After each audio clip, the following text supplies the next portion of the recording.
প্রাক্তন রাষ্ট্রপতি, এটাকে প্রাক্তন রাষ্ট্রপতি বলা না ভুল হবে, আমরা বলি আওয়ামী লীগের রাষ্ট্রপতি। তার কারণ এই দুর্বৃত্ত কখনোই বাংলাদেশের রাষ্ট্রপতি হয়ে উঠতে পারেনি। সো এই দুর্বৃত্ত কিভাবে পালিয়ে গেল, এই দুর্বৃত্ত পালানোর পেছনে কি রহস্য, এগুলো আপনি মোটামুটি অনুসন্ধান করেছেন।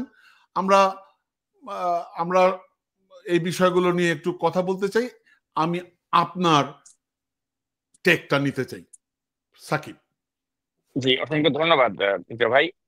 তো আপনি যেটা বলছিলেন আর কি, যে এই যে আব্দুল হামিদ, তাকে যে চলে যেতে দেয়া হলো বা সেফ এক্সিট দেয়া হলো, মানে এর পেছনের রহস্যটা কি? এর পেছনে তো নিশ্চয়ই রহস্য আছে, না হলে কেন একজন মানুষ যিনি বাংলাদেশেই ছিলেন 5ই আগস্টের পর থেকে, এই দীর্ঘ 8.5 মাস থাকার পরে তারপর এখন তাকে যেভাবে একটা সেফ এক্সিট দিয়ে দেওয়া হলো, এবং তার একটা হত্যা মামলাও তার বিরুদ্ধে ছিল।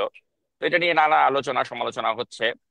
তো আমি আমার অনুসন্ধানে বেশ কিছু মানে চাঞ্চল্যকর বিষয় খুঁজে পেয়েছি। যেমন একটা বিষয় হচ্ছে যে তিনি তো আসলে, যারা বলছে যে পালিয়ে গিয়েছেন, আসলে তো তিনি পালিয়ে যাননি। তাকে একদম, তার পাসপোর্টে কোনো ব্লক ছিল না। সবচেয়ে বড় অবাক করার বিষয় যেটা, যে আমার পাসপোর্টে ব্লক ছিল। আমি যে ডিসেম্বরে বাংলাদেশে গেলাম, ঢোকার সময় আমাকে জবাবদিহির সম্মুখীন হতে হয়েছিল, বের হওয়ার সময় হতে হয়েছিল। কিন্তু দেখা যাচ্ছে যে আব্দুল হামিদের মতো একজন ব্যক্তি, তার পাসপোর্টে কোনো ব্লক ছিল না। তো আমি যারা এসবি পুলিশের যিনি প্রধান রয়েছেন, মিস্টার গোলাম রসুল, আমি তার কাছে জানতে চাই যে কেন আপনার আপনার এই এয়ারপোর্টে কেন এর পাসপোর্টের উপরে কেন ব্লক দেওয়া হলো না, কেন দেওয়া হলো না? এটা প্রথম প্রশ্ন। এয়ারপোর্টের যিনি ডিআইজি রয়েছেন, যিনি এয়ারপোর্টের দায়িত্বে রয়েছেন, ইমিগ্রেশনের ডিআইজি, আমি তার কাছেও প্রশ্ন করতে চাই, মিস্টার মোজাম্মেল, তার তার কাছেও আমি প্রশ্ন করতে চাই যে আপনি কি করে তাকে অ্যালাউ করলেন? কারণ এখানে তো তিনি তো এটা দায় এড়াতে পারেন না। তো মিস্টার গোলাম রসুল এবং মিস্টার মোজাম্মেল, আমি মনে করি এই দুজন ব্যক্তিরই কিন্তু মূলত দায়। একজন হচ্ছেন এসবি পুলিশের প্রধান, আরেকজন হচ্ছেন এয়ারপোর্টের যিনি ডিআইজি, ইমিগ্রেশনের ডিআইজি মিস্টার মোজাম্মেল। তো আমি কিন্তু স্পষ্ট করে এই দুজনের নামই উল্লেখ করেছি যে এয়ারপোর্টে তাদের অনুমতি ছাড়া কিন্তু কোনো ভিআইপির পক্ষে বা সাধারণ জনতার পক্ষে কিন্তু ক্রস করা সম্ভব না।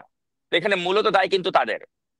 কিন্তু আমরা দেখতে পেলাম যে ঘটনাকে কিন্তু ভিন্ন খাতে প্রবাহিত করার একটা চেষ্টা হয়েছে। আপনি দেখেছেন যে কিশোরগঞ্জের যিনি এসপি, মিস্টার হাসান চৌধুরী, তিনি কিন্তু যাতে হামিদ বিদেশে যেতে না পারে, সেই বিদেশ যাতে তিনি যেতে না পারেন সেজন্য তিনি নিষেধাজ্ঞা চেয়ে কিন্তু আবেদন করেছিলেন।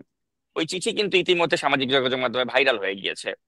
কিন্তু আমরা দেখতে পেলাম যে উদর পিণ্ডি বুদর ঘাড়ে চাপাবার মতো করেই তারা যেটা করলো আর কি, যে এয়ারপোর্টের যিনি এসবি পুলিশ, তাসিনা আরিফ, মোহাম্মদ সোলাইমান, এই দুজনকে কিন্তু তারা প্রত্যাহার করে নিল। পাশাপাশি এই কিশোরগঞ্জের যিনি এসপি ছিলেন হাসান চৌধুরী, তাকেও কিন্তু প্রত্যাহার করা হলো। তো এই যে তিনজন নিরাপরাধ মানুষ, যাদের এই ঘটনার সাথে কোনো ধরনের সম্পৃক্ততা নেই, তাদের ঊর্ধ্বতন যিনি রয়েছেন, অর্থাৎ এয়ারপোর্টের ইমিগ্রেশনের যিনি ডিআইজি, সরাসরি দায়টা হচ্ছে তার। আর তার উপরে ঊর্ধ্বতন হচ্ছে গিয়ে আপনার এসবি পুলিশের যিনি প্রধান, মিস্টার গোলাম রসুল। তারা অক্ষত থাকলো, তাদের কিছুই হলো না। তাদের নির্দেশে হামিদকে যারা সেফ এক্সিট দিল, সেই মানে মাঠ পর্যায়ের যাদেরকে আমরা বলতে পারি পুলিশ কর্মকর্তা, এই তাসিনা আরিফ এবং মোহাম্মদ সোলাইমান, তাদেরকে প্রত্যাহার করা হলো। আর কিশোরগঞ্জের এসপি হাসান চৌধুরী, যিনি চিঠি লিখে হামিদের দেশ থেকে নিষেধাজ্ঞার আবেদন করেছিলেন, যেটার কপি ইতিমধ্যে সামাজিক যোগাযোগ মাধ্যমে ভাইরাল হয়ে গেছে, তাকেও কিন্তু তার চাকরি থেকে প্রত্যাহার করা হলো। তো এই যে আমরা দেখতে পাচ্ছি যে এই সরকারের আমলে, আমরা বলছি যেটা বৈষম্য বিরোধী আন্দোলনের ফলে সৃষ্ট একটা সরকার, তারাই কিন্তু সবচেয়ে বেশি বৈষম্য করছে। কারণ এর চেয়ে জলজ্যান্ত বৈষম্যের উদাহরণ আর কি হতে পারে, যে যেই তিনজন মানুষের কোনো দায় নেই এই ঘটনায়, আপনি তাদেরকে প্রত্যাহার করে দেখাচ্ছেন যে আমরা একটা শাস্তিমূলক ব্যবস্থা নিয়েছি। ওয়ারেজ আমরা সকলেই জানি যে এখানে ডিসিশনটা কোথা থেকে এসেছে। এখানে রাষ্ট্রের সর্বোচ্চ ব্যক্তি প্রধান উপদেষ্টা ডক্টর মোহাম্মদ ইউনূসের ইশারা ছাড়া কোনো অবস্থাতেই কিন্তু দেশ ত্যাগ করতে পারতেন না আব্দুল হামিদ। এক্স্যাক্টলি সাকিব, আমি এই জায়গাতে একটু আপনাকে একটু থামাতে চাই। আমরা একটা ভিডিও প্রচার করতে আপনি দেখাতে চাই, তারপরে আমি আপনার পরবর্তী কথাটা নিতে চাই। একটু ভিডিওটা শুনি আমরা। গ্রিন সিগন্যাল ছাড়া কোনোভাবে রাষ্ট্রপতি আব্দুল হামিদ দেশ ছেড়ে পালাতে পারেননি। আমরা দেখেছি ইতিপূর্বে আমাদের প্রধান উপদেষ্টা, যাকে আমরা শ্রদ্ধা করি, ভক্তি করি, ভালোবাসি, এবং গণঅভ্যুত্থানের সরকার প্রধান হিসেবে যাকে আমরা মনোনীত করেছি, তিনি শুরুতে আওয়ামী লীগের বিরুদ্ধে কড়া বক্তব্য দিলেও এখন তিনি বলছেন আগামী নির্বাচনে আওয়ামী লীগ অংশ নিবে কি নিবে না সেটি আওয়ামী লীগের দলীয় সিদ্ধান্ত। বন্ধুগণ, গণঅভ্যুত্থানের পরে একটি গণহত্যাকারী দল এইভাবে কি নির্বাচনে যাওয়ার সিদ্ধান্ত নিতে পারে? সুতরাং প্রধান উপদেষ্টাকে বলবো, ছাত্র জনতার রক্তের সাথে বেইমানি করে আওয়ামী লীগকে কোনোভাবে নির্বাচনে আনার উপায় তারা করবেন না। সো আমরা শুনলাম রাশেদ কিন্তু পরিষ্কার করে বললেন যে প্রধান উপদেষ্টার নলেজের বাইরে কোন অবস্থাতেই এই দুর্বৃত্ত আওয়ামী লীগের রাষ্ট্রপতি দেশ ত্যাগ করতে পারে না। এটা একদম সত্য, মানে লাউড এন্ড ক্লিয়ার। আপনি কন্টিনিউ করুন প্লিজ। জি, তো টিটো ভাই, এখানে মূল বিষয়টা যেটা সেটা হচ্ছে যে আপনারা জানেন যে এই আব্দুল হামিদ, তার একজন শ্যালক আছেন যিনি কিশোরগঞ্জ ৩ আসন থেকে জামায়াতের পক্ষে তিনি নির্বাচন করবেন, এবং তিনি সেনাবাহিনীতেও কর্মরত ছিলেন। তিনি সেনাবাহিনীর একজন সাবেক কর্নেল অবসরপ্রাপ্ত জিহাদ খান। তো এই জিহাদ খান তিনি এখন যেহেতু জামায়াতে ইসলাম বা আওয়ামী লীগের, তো এখন জানেন তারা তো এখন বলতে পারি আমরা সরকারি দল, কারণ ওই এনসিপি নামের যে সরকারি দলটি রয়েছে তারা যেভাবে এখন মাঠে আন্দোলন করে তাদের সাথে একাত্মতা জানায় জামায়াতে ইসলামী। তো এখন তো আমাদের দেশে দুটো কিংস পার্টি আছে, একটা হচ্ছে জামায়াতে ইসলামী আর একটা হচ্ছে এনসিপি, যারা একই সূত্রে গাথায়, একই সাথে তারা একইভাবে একই উদ্দেশ্যে আন্দোলন করে। তো এখন জামায়াতের ক্ষমতা কত বেশি আমরা তো জানি।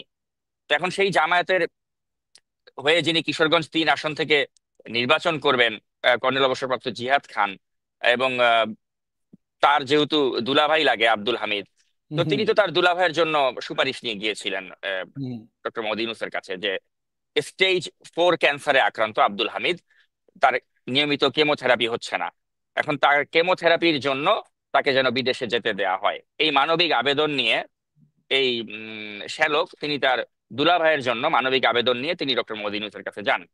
আর ডক্টর ইউনূসে কিন্তু তাকে আসলে উপেক্ষা করতে পারেননি। কারণটা হচ্ছে, একে তো তিনি সেনাবাহিনীর একজন প্রাক্তন মানুষ, কর্নেল পদমর্যাদার, তার একটা প্রভাব সেনাবাহিনীর ভিতরে আছে, এবং ডক্টর ইউনূস তাকে বলেছেন যে আমি যদি ক্লিয়ারেন্স দেইও, এখানে ডিজিএফআই এনএসআই তাদের ক্লিয়ারেন্স লাগবে। তো তখন ডক্টর ইউনূসকে জিয়াদ খান অ্যাসিউরেন্স দিয়েছে যে আপনি ক্লিয়ারেন্স দেন, ডিজিএফআই এনএসআই কে ম্যানেজ করার দায়িত্ব আমার। যেহেতু সে সেনাবাহিনীর একজন সাবেক কর্মকর্তা, অতএব তিনি তার ক্ষমতা প্রয়োগ করে ডিজিএফআই এনএসআই কে ম্যানেজ করতে পারবেন, ওই কনফিডেন্স তার ছিল। পাশাপাশি তিনি যেহেতু জামায়াতের একজন নেতা, তো এই সবকিছু মিলিয়ে তিনি কিন্তু তার পাওয়ারটা প্রয়োগ করেই কিন্তু হামিদের মতো একজন ব্যক্তিকে তিনি বহাল তবিয়তে তিনি থাইল্যান্ডে পাঠিয়ে দিতে সক্ষম হলেন। তো এখানে মূল নাটের গুরু যদি আমরা বলি, সে হচ্ছে কর্নেল অবসরপ্রাপ্ত জিয়াদ খান, যিনি জামায়াতের হয়ে কিশোরগঞ্জ ৩ আসন থেকে আগামী নির্বাচনে লড়বেন, এবং এই ব্যক্তি সম্পর্কে আব্দুল হামিদের তিনি শ্যালক। তো তিনি যেটা করেছেন, তিনি একই সাথে প্রধান উপদেষ্টাকে ম্যানেজ করেছেন, একই সাথে তিনি ডিজিএফআই এনএসআই কে ম্যানেজ করেছেন, এবং পাশাপাশি এখানে আমি আরেকটা কথা একদম আমি আমার মানে কনফিডেন্স দিয়েই বলছি যে ইমিগ্রেশন পুলিশের ডিআইজি হিসেবে যিনি বর্তমানে কর্মরত আছেন, এই ডিআইজি মোয়াজ্জেম হোসেন, তিনি কিন্তু একজন জামায়াতে ইসলামের সমর্থক। তো তিনি এই কর্নেল অবসরপ্রাপ্ত জিয়াদ খানকে কিন্তু তিনি স্যার স্যার বলে ডাকেন। তো যখন তার স্যার তাকে অর্ডার দিল যে এয়ারপোর্ট দিয়ে পার হবে আজকে রাত্রে আব্দুল হামিদ, তুমি কিন্তু তাকে সুন্দর মতো সেফ এক্সিট দিয়ে দিও, তো তখন কিন্তু পুরো দায়িত্বটা কিন্তু তদারকি করেছে এই ইমিগ্রেশন পুলিশের ডিআইজি মোয়াজ্জেম হোসেন। তো মূলত এখানে আপনি একটা নেক্সাস আপনি খেয়াল করুন যে আব্দুল হামিদের যিনি শ্যালক জিহাদ খান, তিনি ম্যানেজ করেছেন ডিজিএফআই এবং এনএসআই কে, তিনি ম্যানেজ করেছেন প্রধান উপদেষ্টা ডক্টর মোহাম্মদ ইউনূসকে, এবং তিনি একই সাথে ম্যানেজ করেছেন ইমিগ্রেশন পুলিশের যিনি ডিআইজি রয়েছেন মোয়াজ্জেম হোসেনকে। আর মোয়াজ্জেম হোসেন আবার অ্যাপ্রুভালটা নিয়েছেন তার ঊর্ধ্বতন যিনি রয়েছেন অর্থাৎ এসবি পুলিশের যিনি প্রধান মিস্টার গোলাম রসুল, তার কাছ থেকে। তো এই চক্রটা মিলেই কিন্তু আব্দুল হামিদকে এই দেশ ত্যাগ করতে সহায়তা করেছে। তো এখন যারা আওয়ামী লীগের পক্ষের লোকজন বা যারা নিজেদেরকে সো কল্ড সুশীল দাবি করে, তারা বলবে আচ্ছা, আব্দুল হামিদের বিরুদ্ধে তো একটা সো কল্ড হত্যা মামলা ছিল, তিনি তো সরাসরি ছাত্র গণহত্যায় অংশ নেয়নি, তো তাকে দিয়ে তো একটা রিফাইন্ড আওয়ামী লীগ করার পরিকল্পনাও কেউ কেউ করছেন, তো তার মতো মানুষকে আসলে যেতে দিলে তোমাদের এত গা জ্বলে কেন, এরকম কথা কথা বা আর্গুমেন্ট কেউ দেওয়ার চেষ্টা করছেন। তো আমি তাদেরকে স্পষ্ট করে বলতে চাই, আব্দুল হামিদকে অবশ্যই এই দেশে রাখা উচিত ছিল, তাকে বিচারের মুখোমুখি করা উচিত ছিল, এবং তার বিরুদ্ধে আপনি একটা মামলা তো করতে পারেন রাষ্ট্রীয় সম্পদের অপচয় করার জন্য, যে তিনি যখন রাষ্ট্রপতি ছিলেন তিনি তার ক্ষমতার অপপ্রয়োগ করে তিনি যে কত শতবার 2 টার্মে তিনি চিকিৎসার নাম করে তিনি যে বিভিন্ন বিদেশে গিয়েছেন, এক একটা সফরে তার 52 জন বা 53 জন করে সদস্যদেরকে তিনি নিয়ে গিয়েছেন। এই যে রাষ্ট্রীয় সম্পদের যে অপচয় করেছেন, এগুলো কিন্তু দুদক বা এনবিআর তারা তো মামলা করতে পারতো তার বিরুদ্ধে। আপনার ভ্যালিড রিজন আছে, আপনি তাকে হত্যা মামলার আসামি করে তাকে ধরার দরকার নেই। সে চিকিৎসার নামে আমাদের রাষ্ট্রের যে শত শত কোটি টাকা 2 টার্মে অপচয় করেছে, এটা নিয়ে তো দুদক তদন্ত করতে পারে, তাকে মামলা দিতে পারে। পাশাপাশি কনফ্লিক্ট অফ ইন্টারেস্ট বলে একটা কথা আছে। এই কনফ্লিক্ট অফ ইন্টারেস্টের কারণেও কিন্তু আপনি আব্দুল হামিদকে কিন্তু আইনের মুখোমুখি করতে পারেন। যে আব্দুল হামিদ রাষ্ট্রপতি থাকা অবস্থায় তার নিজের আপন ছেলেকে তিনি এমপি বানিয়েছেন, তার নিজের ভাতিজা শরীফ কামালকে তিনি ইউপি চেয়ারম্যান বানিয়েছেন, তার নিজের আপন বোন মিসেস আছিয়া, তাকে তিনি ইউপি চেয়ারম্যান বানিয়েছেন। তো এই যে তিনি যে তার পরিবারের সদস্যদেরকে দিয়ে যে পুরো কিশোরগঞ্জটাতে তিনি যে একটা দলীয় রাজনীতির একটা অনন্য দৃষ্টান্ত রেখেছিলেন, কনফ্লিক্ট অফ ইন্টারেস্টের মতো বিষয়কে তিনি তোয়াক্কা করেননি, যা খুশি তাই করেছেন। তো এই জন্য তো তার বিরুদ্ধে আরেকটা মামলা দেওয়া যায়, যে তিনি ক্ষমতার অপপ্রয়োগ করে তার ছেলে, তার বোন, তার আপন ভাই এবং তার ভাতিজা সকলকে দিয়ে তিনি যে একটা নেক্সাস, এবং তারা মিলে যে একসাথে মিলে যে লুটে পুটে খেয়েছে কিশোরগঞ্জের হাওড় এলাকাটাকে, তো এই জন্য তো আরো কয়েকটা মামলা তার বিরুদ্ধে দেওয়া যায়। ওই মামলা দিয়েই কিন্তু তাকে ধরা যায়। কিন্তু দেখা যাচ্ছে কি, তাকে আপনি একটা ওই ভুয়া ওই ছাত্র গণহত্যার মামলা দিলেন। এটা তো সকলে পাগলেও জানে যে আব্দুল হামিদ তো নিজে হাতে গিয়ে ছাত্র হত্যা করবে না। তো তাকে তো ধরার জন্য আপনার ছাত্র হত্যার আসামি করার দরকার নেই। তার বিরুদ্ধে আপনি কনফ্লিক্ট অফ ইন্টারেস্টের মামলা করতে পারেন, তার বিরুদ্ধে আপনি রাষ্ট্রীয় সম্পদের অপচয় করার জন্য মামলা করতে পারেন। এভাবে নানা মামলা তার বিরুদ্ধে করা যায়, এবং করে তাকে রেখে কিন্তু তাকে বিচারের মুখোমুখি করা যেত। কিন্তু তা না করে তাকে একটা সেফ এক্সিট দিয়ে দেয়া হলো। তো এখন আমি মনে করি যে আসলে এটা একটা জঘন্য অন্যায় হয়েছে, যে আব্দুল হামিদের মতো একজন ব্যক্তি, যিনি আমাদের রাষ্ট্রীয় সম্পদের অপচয় করেছেন, ক্ষমতার অপব্যবহার করে চিকিৎসার নামে তিনি শত শত কোটি টাকা অপচয় করেছেন, এবং তিনি তার নিজের সন্তান, নিজের বোন, নিজের ভাই, এবং তিনি তার নিজের আত্মীয় স্বজনদেরকে দিয়ে কিশোরগঞ্জের এলাকার মানে যত গুরুত্বপূর্ণ পদ পদবি আছে সব পারিবারিক ভাবে তিনি নিয়ে একটা পারিবারিক একটা অপরাজনীতি কায়েম করেছিলেন। তো এসব অভিযোগেই কিন্তু তার বিরুদ্ধে আপনি মামলা করতে পারেন এবং তাকে বিচারের মুখোমুখি করতে পারেন। তা না করে এই যে তাকে যে সেফ এক্সিট দিয়ে পার পেয়ে দেওয়া হলো, আমি মনে করি যারা এর সাথে জড়িত এই প্রত্যেককে কিন্তু বিচারের আওতায় আনা খুবই প্রয়োজন। কারণ আব্দুল হামিদ সে আমাদের রাষ্ট্রীয় সম্পদের যে অপচয় করে গিয়েছে, এবং সে যে এই অবৈধ হাসিনার ফ্যাসিস্ট শাসনকে রাষ্ট্রপতি হিসেবে যেভাবে মদত জুগিয়ে গিয়েছিল, এ কারণে কিন্তু তাকে অবশ্যই বিচারের মুখোমুখি করা উচিত ছিল।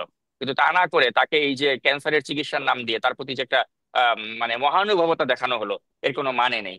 আর এখন আপনি বলতে পারেন যে আচ্ছা, কনফ্লিক্ট অফ ইন্টারেস্ট আমরা তার বিরুদ্ধে যে অভিযোগ আনবো, কিভাবে আনবো, যেখানে স্বয়ং আমাদের প্রধান উপদেষ্টা নিজেই তো কনফ্লিক্ট অফ ইন্টারেস্ট করে বসে আছেন।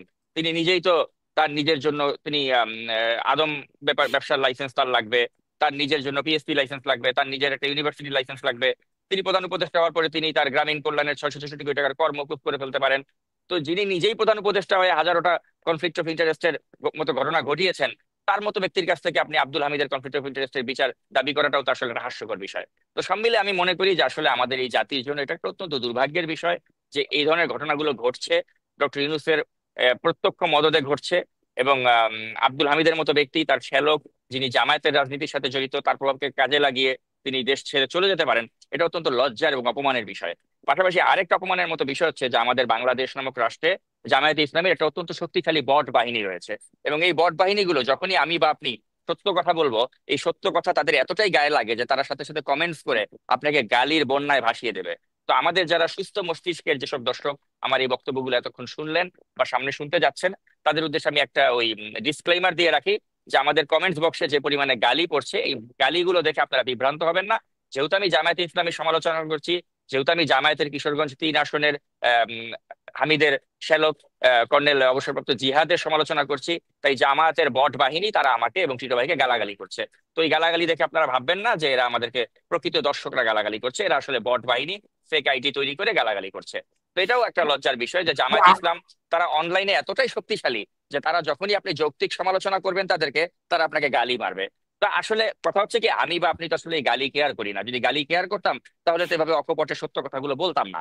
তো আগেও বলেছি, এখনো যেটা অন্যায় দেখছি বলছি, আগামীতেও বলে যাব, তোমরা এভাবে বট বাহিনী দিয়ে গালাগালি করে আসলে কোনো লাভ নেই। তো এই আব্দুল হামিদ এখন আমি এখানে বলি যে বট বাহিনীর কথা বললেন, তো এখন প্রশ্ন হচ্ছে যে আমাদের দেশে এটা একটা দুর্ভাগ্য যে যারা ইসলামের নামে মানে কি বলে সৎ লোকের শাসন কায়েম করতে চায়, আমরা মনে করি যে এটা কেমন কথা যে আপনারা ইসলামের কথা বলেন, আপনারা তো মানে সৎ লোকের শাসন তো দূর কা বাদ, আপনারা তো গালিবাজদের শাসন কায়েম করতে চান।